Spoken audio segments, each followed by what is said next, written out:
Antes ainda de nós lermos um texto de Hebreus, eu quero chamar a atenção de vocês para um evento que vai acontecer numa semana já bem cheia, abençoada, início de ano a todo vapor, no próximo sábado, às 5 da tarde. Próximo sábado, dia 9, às 5 da tarde, as mulheres da nossa igreja estão organizando um evento que é absolutamente imperdível para as mulheres. Então, às 5 da tarde, você, mulher, deve vir e, muito de preferência, fazendo um esforço para trazer uma amiga familiar, parenta sua conhecida de trabalho, tudo, com você. O tema desse encontro das mulheres vai ser o consumismo que nos consome. Vai estar aqui com as mulheres, vão estar duas convidadas especiais, a Isabelle Ludovico, que é muito conhecida, já esteve com a gente, é psicóloga e vai tratar desse assunto de maneira especial. Ela tem um toque muito especial, uma mulher super inteligente, preparada, tratando desse assunto que é de interesse particular das mulheres, mas não só das mulheres. A gente vive numa sociedade de consumo, então tem muito assunto para ser tratado nesse ambiente, que pretende ser um ambiente de integração das mulheres da igreja, não só da nossa igreja, de edificação e de evangelização, porque há mulheres, suas amigas, nossas amigas, que vão aceitar um convite desses para vir num ambiente assim. Vai estar também aqui com as mulheres a Wanda Sá. Hoje de manhã eu fiz questão de dizer que não é a Sandra Sá. Wanda Sá é também uma cantora conhecidíssima dos tempos da Bossa Nova e que se converteu e vai participar desse momento aqui com as mulheres. Então, a porta, vocês, não só mulheres, mas os homens também, aqui da nossa igreja, têm convites disponíveis para a gente gastar investindo na vida de alguém, de modo que a gente tem aqui, pela graça de Deus, uma reunião abençoada e inesquecível, como foram as várias reuniões do ano passado. Obrigado pela atenção de vocês. O texto que vamos ler aqui é de Hebreus, capítulo 12, verso 1, verso 2 e verso 3. Hebreus 12, de 1 a 3. É um texto que lança mão de uma metáfora usada várias vezes no Novo Testamento e que compara a nossa chamada, a nossa caminhada cristã ao esforço de um atleta, mais particularmente de um maratonista. E nesse começo de ano, você comigo vai refletir aqui, eu espero que você arquive no seu coraçãozinho e use isso, pela graça de Deus, para termos um ano que seja um ano especialmente abençoado e vitorioso. No nosso percurso cristão, que nesse texto, torna a dizer, é comparado com a carreira de um atleta de alto desempenho. Verso 1 do capítulo 12 da carta aos Hebreus. Por favor, você se coloque outra vez de pé para lermos aqui, você acompanha essa leitura, os 3 versos. O texto diz assim: portanto, também nós, visto que temos a rodear-nos grande nuvem de testemunhas, referência aos heróis, a uma galeria maravilhosa de heróis da fé que haviam sido citados no capítulo anterior, Hebreus capítulo 11. Visto que temos a rodear-nos tão grande nuvem de testemunhas, desembaraçando-nos de todo o peso e do pecado que tenazmente nos assedia, corramos com perseverança a carreira que nos está proposta, olhando firmemente para Jesus, o qual, o autor e consumador da fé, Jesus, o qual, em troca da alegria que lhe estava proposta, suportou a cruz, não fazendo caso da ignomínia, está sentado à destra do trono de Deus. Considerai, pois, atentamente aquele que suportou tamanha oposição dos pecadores contra si mesmo, para que não vos fatigueis desmaiando em vossa alma. Amém. Que o Espírito Santo, que inspirou tão rica palavra, incomparável palavra, alcance o seu coração, meu coração, as nossas mentes, com a sua luz, para a gente compreender o que Ele nos queira trazer nessa noite. Senhor, nos assiste aqui, nós rogamos, com o Teu poder, com Tua graça, com a luz que não nos pode faltar, para compreendermos os termos precisos do que nos tens a dizer nessa hora. Pedimos assim com temor e tremor e gratidão por tão extraordinária mensagem das Escrituras, em nome de Jesus. Amém. Vocês podem se assentar. Irmãos, o texto, irmãs, você que nos visita, o texto é simples para a nossa compreensão. A associação que o escritor não se sabe se Paulo, se um outro dos apóstolos, se Apolo, mas o escritor, inspirado pelo Espírito Santo, escreveu propondo essa analogia. Minha chamada como crente em Jesus, a sua chamada como cristão, como servo do Senhor, como serva do Senhor, se parece com um trajeto longo, um percurso difícil, tal como o que percorriam os atletas olímpicos, e certamente na imagem, na mente, no coração do escritor sagrado, estava justamente a prova da maratona. Eram 42 quilômetros que uniam a cidade de Maratona a Atenas. E o percurso é um percurso que até hoje faz o percurso olímpico, que vai acontecer bem daqui a pouquinho, em agosto, aqui no Rio de Janeiro, nos Jogos Olímpicos. E são 3 dos muitos comentários que esse texto traz, mas são 3 especificamente as orientações do escritor para que você, como crente em Jesus, como serva do Senhor, como servo do Senhor, viva em vitória. A chamada é para a gente que principia a carreira e que tem que completar vitoriosamente essa carreira. Os 3 conselhos do escritor aparecem nesse texto, e eu vou citá-los aqui, para que você registre na sua vida, no seu coração. Se você quiser, você pode anotar, fazer uma anotaçãozinha aí no seu celular. Primeira chave de uma caminhada, de uma corrida vitoriosa, tem a ver com a necessidade de você e eu, de nós, o tempo todo, como cristãos, como atletas cristãos, identificarmos precisamente que carreira é essa, que prova é essa, que percurso é esse a que temos sido chamados. O texto diz, verso 1, corramos com perseverança a carreira que nos está proposta. Não é qualquer carreira, não é qualquer prova, não é qualquer modalidade olímpica. Diz o escritor, corramos com perseverança a carreira que nos está proposta. Você, como qualquer atleta que pretenda ser bem-sucedido nos Jogos Olímpicos, tem que identificar exatamente a que modalidade ele se dispõe a competir, ou em que modalidade ele se dispõe a competir. O texto diz que este é um combate específico. Carta de Paulo a Timóteo, capítulo 4, versículo 7. Segunda carta, combati o bom combate. Texto clássico, mal citado o tempo todo. De vez em quando você ouve políticos com a maior, me desculpe o termo, com a maior cara de pau do mundo, dizendo que combatem o bom combate. Numa exegese torta, absolutamente insuportável da Escritura. Diz Paulo, segunda carta de Paulo a Timóteo, capítulo 4, versículo 7. Combati o bom combate, completei a carreira, guardei a fé.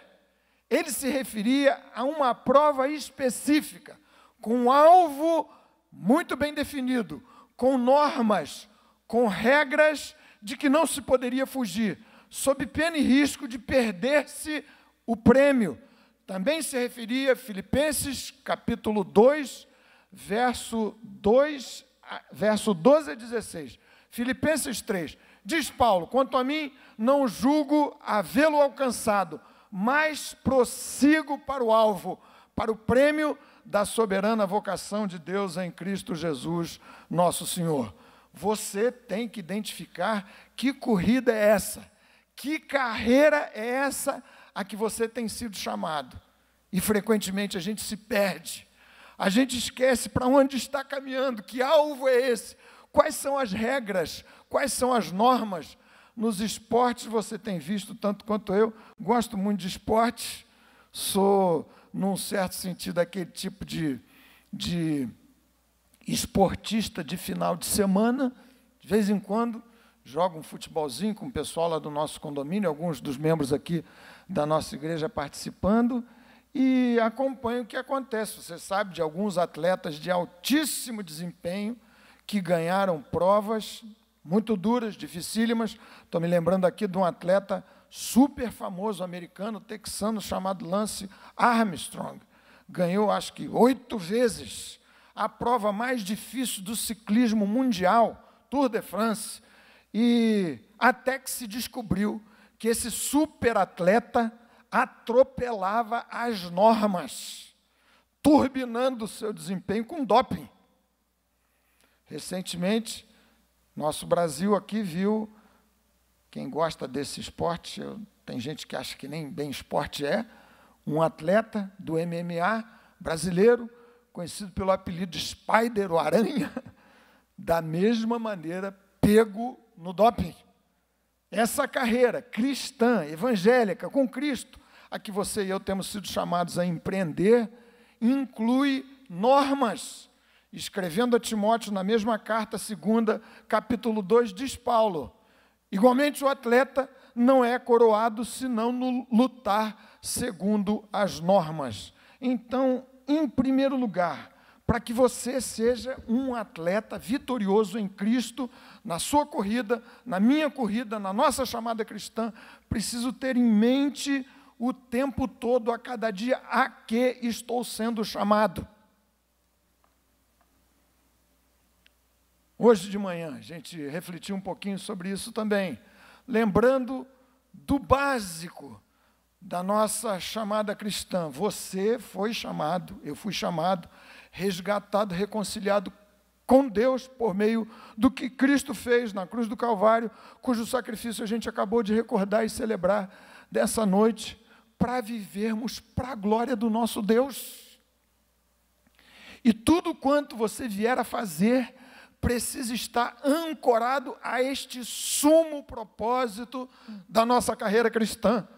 Tudo mais não terá sentido a menos que você viva a sua vida, empreenda os seus negócios, seja um profissional de alta categoria, busque a excelência no que vier a fazer, desde que você mire a glória de Deus, desde que você viva uma carreira que tem como começo, como fim, o Senhor Jesus Cristo.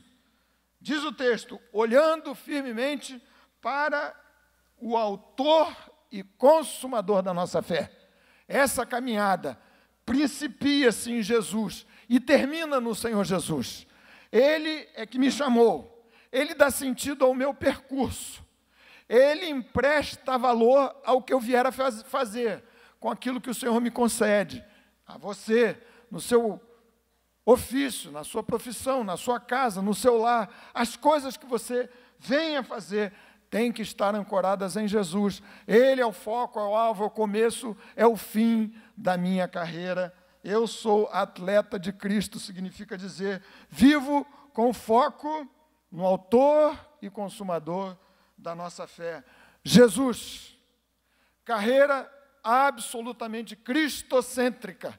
Não custa insistir nisso, porque é fácil a gente se perder nesse percurso da vida cristã também. Esquecer que é Jesus, esquecer que é o Senhor, esquecer que esta chamada tem a ver com a recomposição da imagem de Cristo na minha vida, por meio do que o Espírito Santo faz, regenerou-me para uma nova vida, plantou em mim a semente divina, e a cada dia minha vida precisa parecer-se mais com a vida do autor e consumador da minha fé.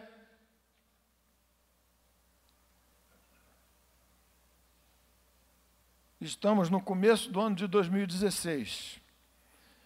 E o alvo dessa nossa caminhada tem um alcance muito pessoal, muito particular. Torno a dizer, você sendo chamado para que a cada dia o Espírito Santo trabalhe em você e você se pareça mais com Jesus. Seria o caso, é o caso, de você se perguntar se ao longo desses últimos meses você cresceu de modo a parecer-se mais com Jesus. Se o seu cônjuge pode dar esse testemunho de você, você está cada dia mais parecido com Cristo. Ou se é o contrário.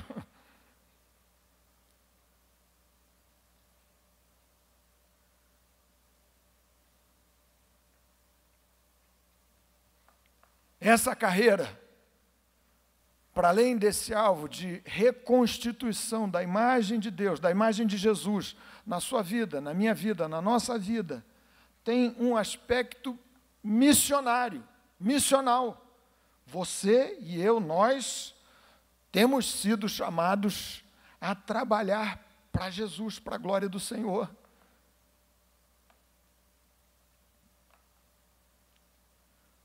Falamos isso de manhã e vamos falar muitas vezes. Recapitular a nossa história de Igreja Betânia, 50 anos de história.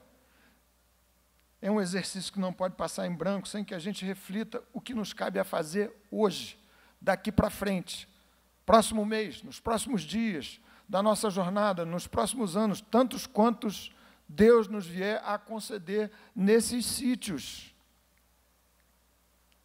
Falamos aqui que não faz sentido, não faz mesmo, você que é de Jesus, viver produzindo, trabalhando, buscando seus alvos, seus objetivos na sua vida, descolado da glória de Deus. Também não fará sentido você produzir, crescer, avançar, sem que use esses recursos como meios para o exercício missionário a que nós temos sido chamados a fazer. Chamados a levar gente a Jesus. Mundo torto, perdido, largado, sem esperanças. Você não pode passar em branco nessa vida. Eu não posso passar assim. Vivendo, convivendo, circulando, caminhando, andando com gente que marcha de maneira acelerada e cega na direção das trevas e do inferno.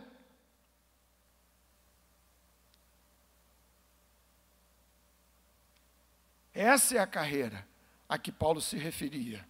Você precisa falar de Jesus o tempo todo.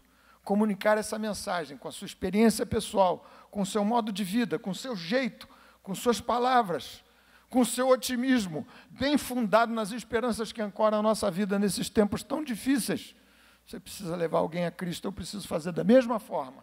Isso é parte do alvo desta carreira a que fomos chamados. Atleta que vence em Cristo é atleta que não perde de vista o tipo de carreira, o tipo de caminhada, a jornada que tem a percorrer. E a percorre segundo as normas, a própria, bendita, santa, insubstituível Palavra de Deus. Primeiro conselho do escritor: saiba em que carreira você se envolveu. Está envolvido pela graça de Deus, pelo poder do Espírito Santo. Não é qualquer combate, não é qualquer carreira, não é qualquer jornada. É uma maratona que tem Cristo como origem e como fim. Além disso, esse mesmo texto declara que é uma jornada que envolve cruz, que envolve luta, que envolve aspereza. Verso 2 do texto que nós lemos aqui. Olhando firmemente para o autor e consumador da fé, Jesus, tendo-o como referência e modelo, o qual, em troca da alegria que lhe estava proposta, suportou a cruz. Você deseja ser relevante nessa vida, na medida daquilo que Deus concedeu a você. Eu desejo fazer da mesma forma. Nossa igreja, aqui plantada nesse lugar tão especial, tão estratégico nessa cidade. A gente não pode se iludir, romantizar, achar que esse percurso para atletas de alto desempenho em Cristo é percurso simples. Suave envolve cruz.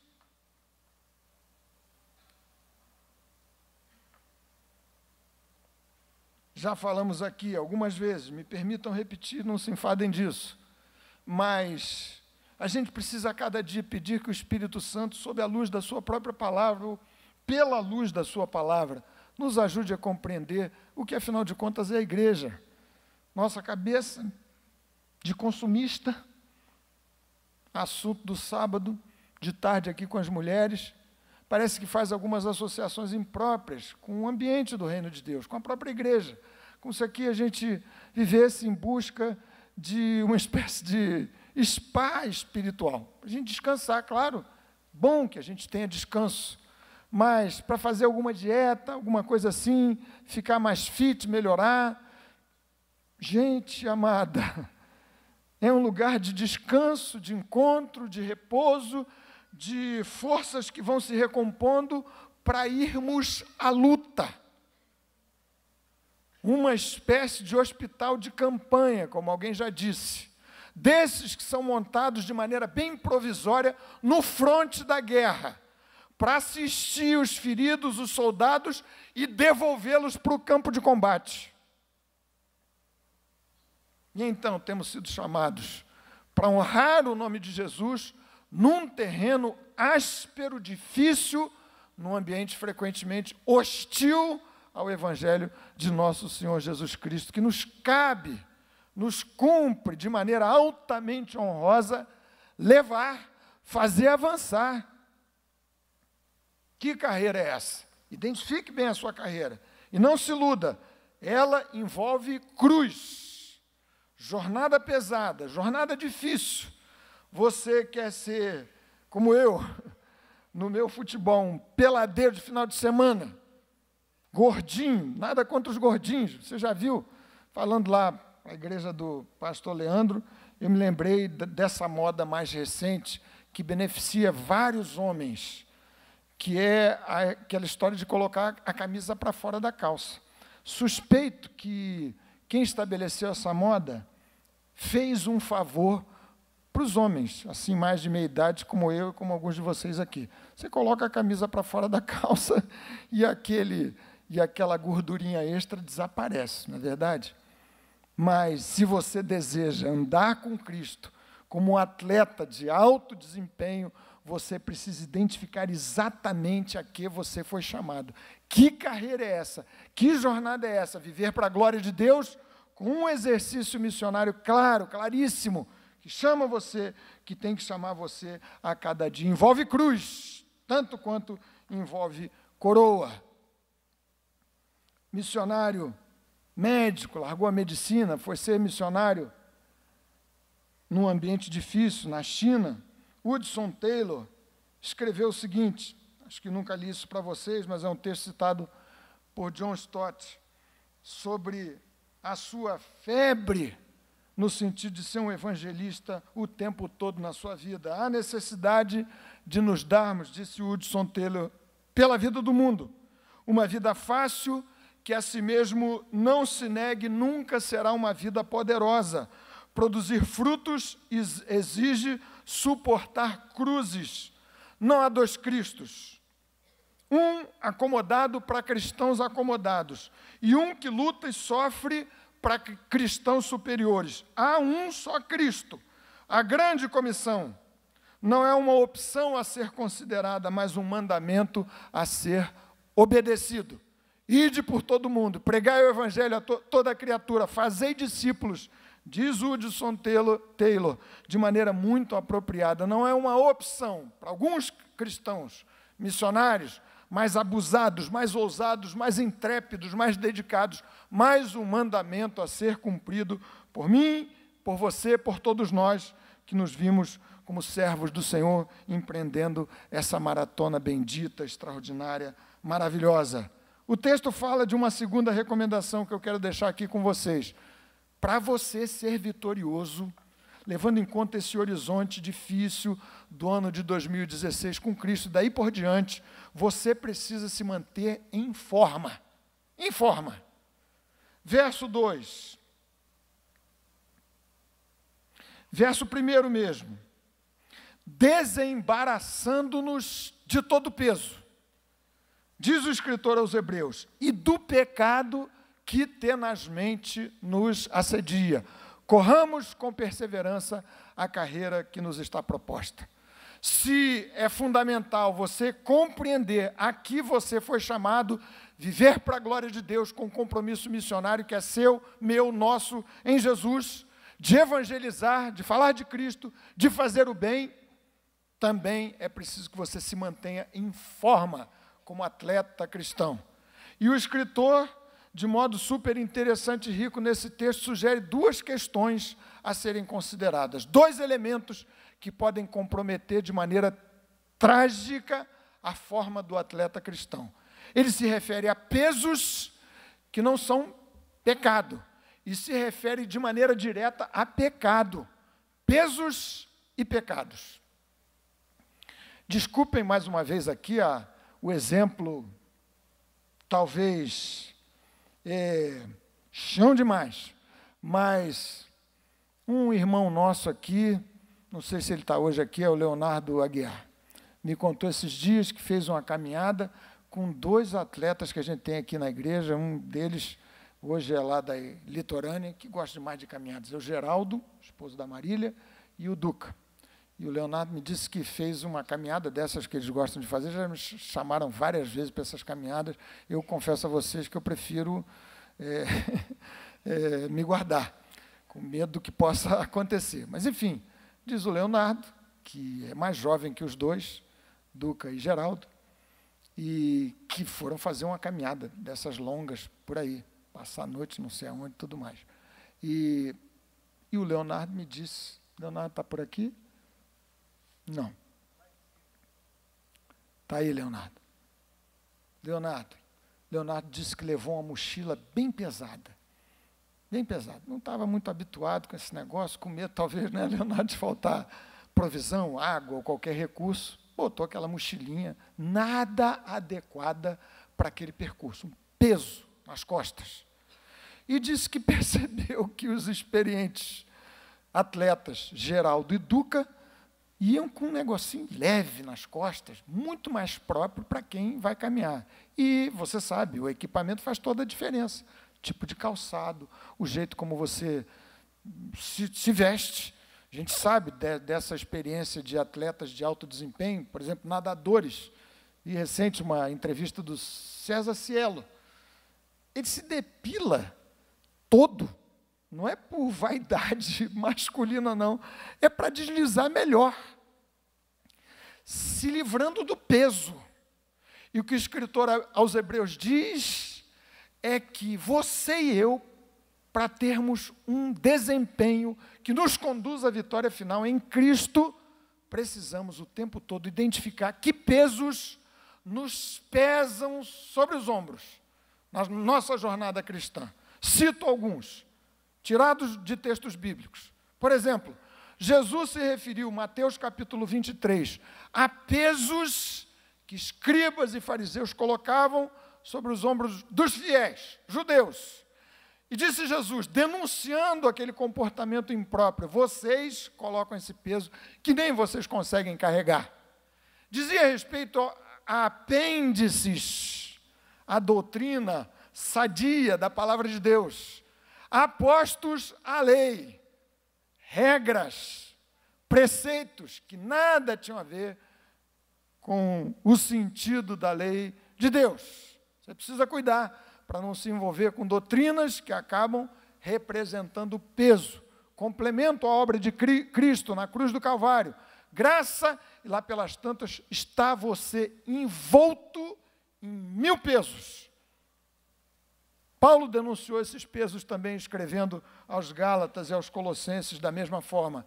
Querem ver outro peso que Jesus mostrou? Mateus capítulo 13, parábola do semeador. Diz Jesus que uma das sementes lançadas pelo semeador caiu entre espinhos. E o Senhor explicou a questão dizendo, olha, essa que caiu entre espinhos é a que cai e o que a recebe com alegria, mas os cuidados do mundo e a fascinação das riquezas sufocam a plantinha nova e ela fica infrutífera. Nossa igreja é uma igreja abençoada por ser uma igreja de recursos, graças a Deus por isso. Entre nós, não é o caso de todos, mas muita gente que tem sido abençoada com recursos, profissões abençoadas, recursos, graça, bênção. Eventualmente, essas coisas mal administradas podem se tornar um peso e, em se tornando um peso, derivarem rapidamente para pecado. Cuidados do mundo. Jesus, Mateus, capítulo 6, tratou das nossas preocupações, das nossas ansiedades, que podem, da mesma forma, representar peso na nossa vida e no nosso coração. Ele disse: ninguém pode servir a dois senhores, pois ou há de se devotar a um e aborrecer o outro, ou vice-versa. Não tem a possibilidade de se entregar aos dois.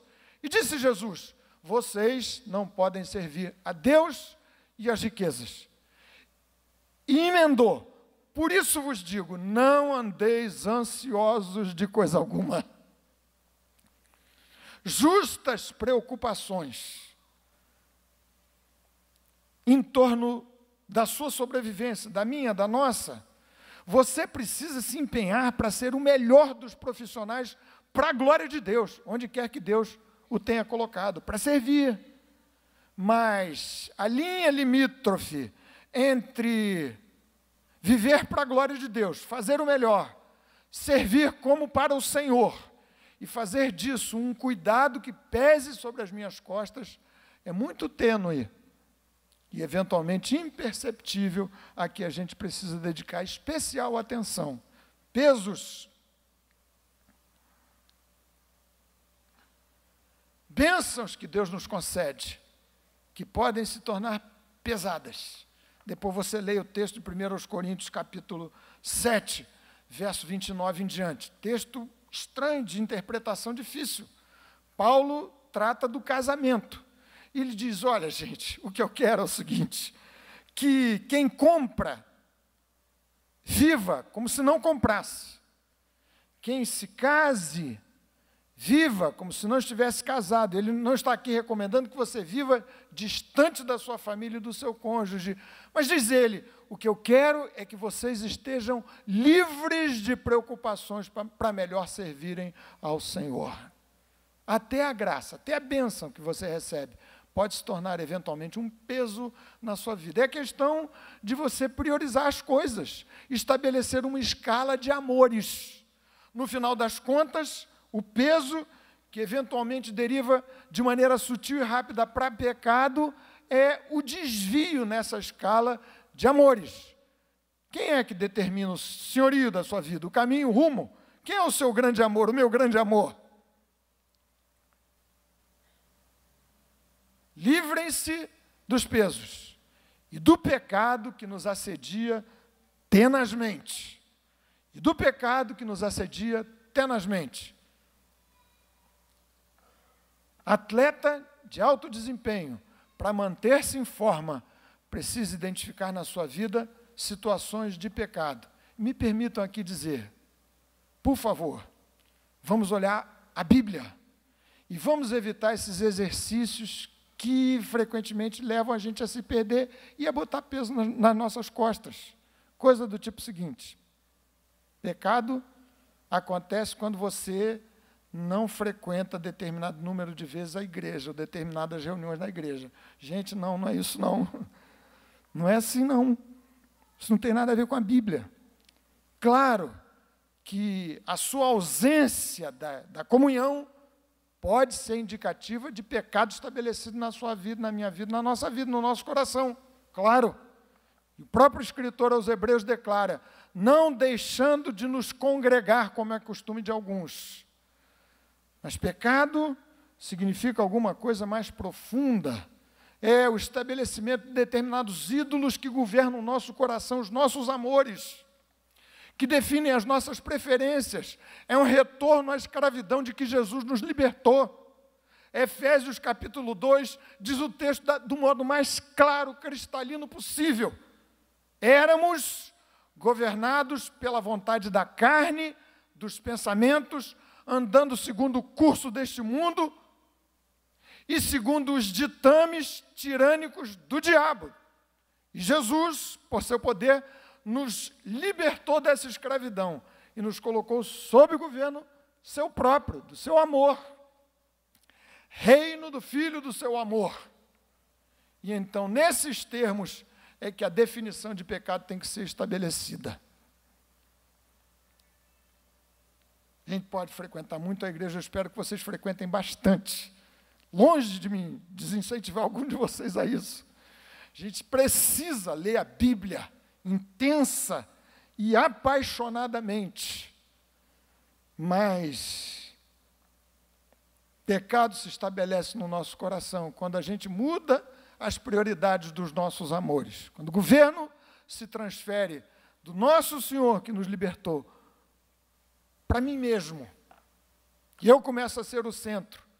E você começa a se perder e andar segundo o curso desse mundo governado por si mesmo.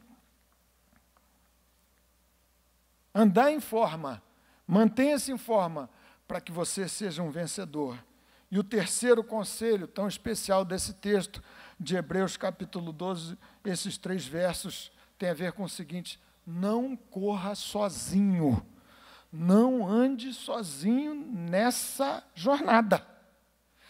É um percurso diferente.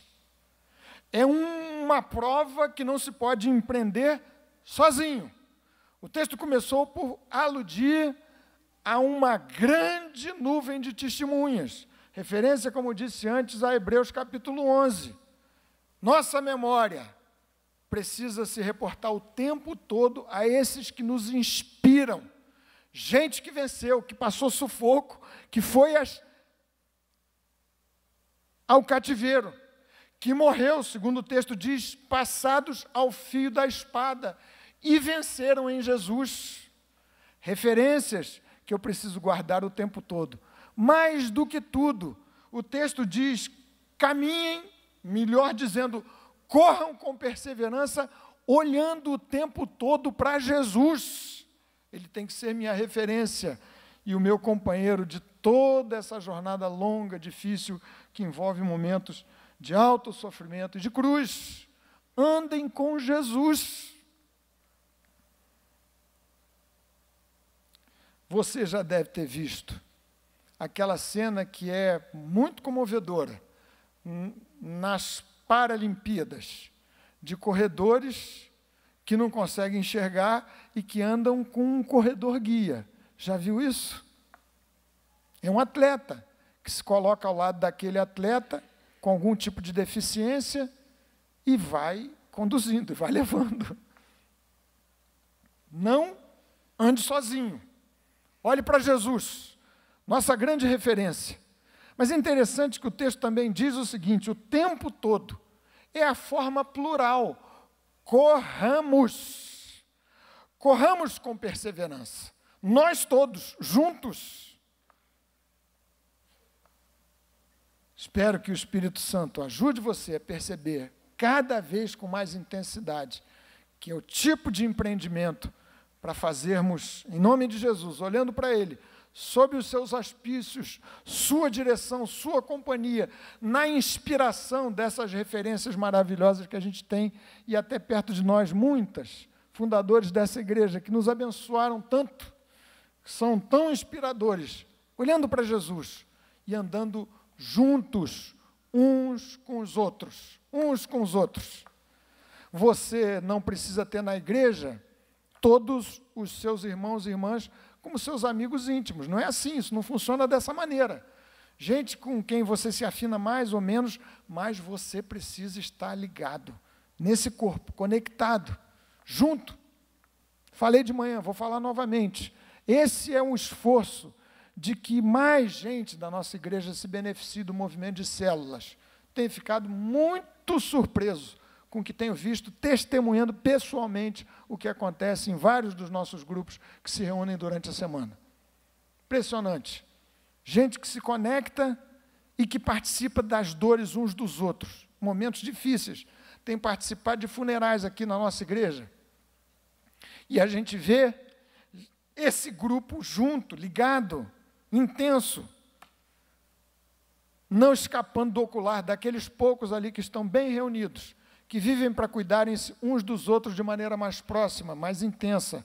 Além disso, trazendo outros da sua comunhão, da sua relação pessoal para Jesus nesse ambiente.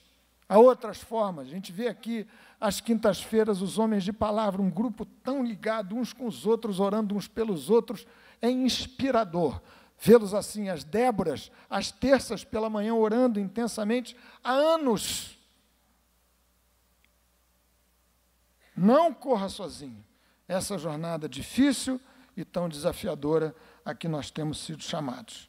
Identifique bem a carreira, correndo com perseverança a carreira que nos está proposta. Bom combate, tendo como alvo supremo da sua vida a Jesus, glorificar seu nome, anunciar as suas virtudes.